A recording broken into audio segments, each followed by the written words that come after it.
স্নানযাত্রা বা দেবস্নান পূর্ণিমা হল ভগবান জগন্নাথ, বলভদ্র, দেবী সুভদ্রার আনুষ্ঠানিকভাবে স্নান উদযাপনকারী একটি পবিত্র উৎসব। মনে করা হয় এই দিনে দেবতাদের আবির্ভাব হয়েছিল। স্কন্দপুরাণ অনুসারে রাজা ইন্দ্রদ্যুম্ন যখন পুরীতে প্রথমেই কাঠের বিগ্রহগুলি স্থাপন করেছিলেন, তখন তিনি এক বিশাল স্নান অনুষ্ঠানের আয়োজন করেছিলেন। এই উৎসবটি ভগবান জগন্নাথ দেবের জন্মদিন হিসেবেও বিবেচিত হয়।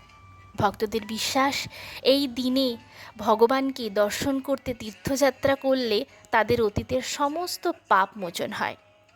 এই দিনে দেবতাদেরকে উঁচু স্নান বেদিতে নিয়ে যাওয়া হয় এবং ভেষজ ও ফুলের সুগন্ধযুক্ত 108 কলসি পবিত্র আধ্যাত্মিকভাবে শক্তিমান জলে স্নান করানো হয়। তারপর দেবতাদেরকে হাতির পোশাক পরানো হয়। এই উৎসবের সঙ্গে একটি কাহিনী জড়িত আছে।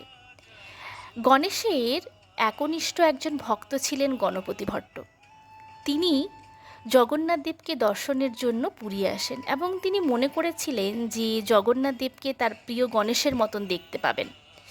কিন্তু ভগবান জগন্নাথ দেবকে হস্তিমুখবিহীন দেখে গণপতি ভট্ট গভীরভাবে হতাশ হন এবং পুরী ত্যাগ করার প্রস্তুতি নেন।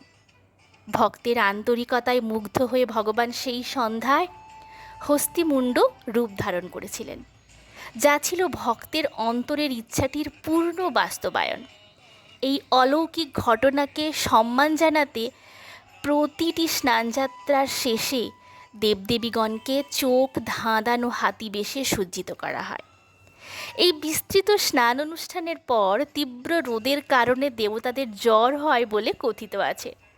তারা 15 দিনের জন্য অনাবাসার কক্ষে গমন করেন, যেখানে বিখ্যাত রথযাত্রার জন্য প্রস্তুত না হওয়া পর্যন্ত মন্দিরের চিকিৎসকেরা তাদের চিকিৎসা করেন এবং এই 15 দিন মূল মন্দিরটি বন্ধ রাখা হয়।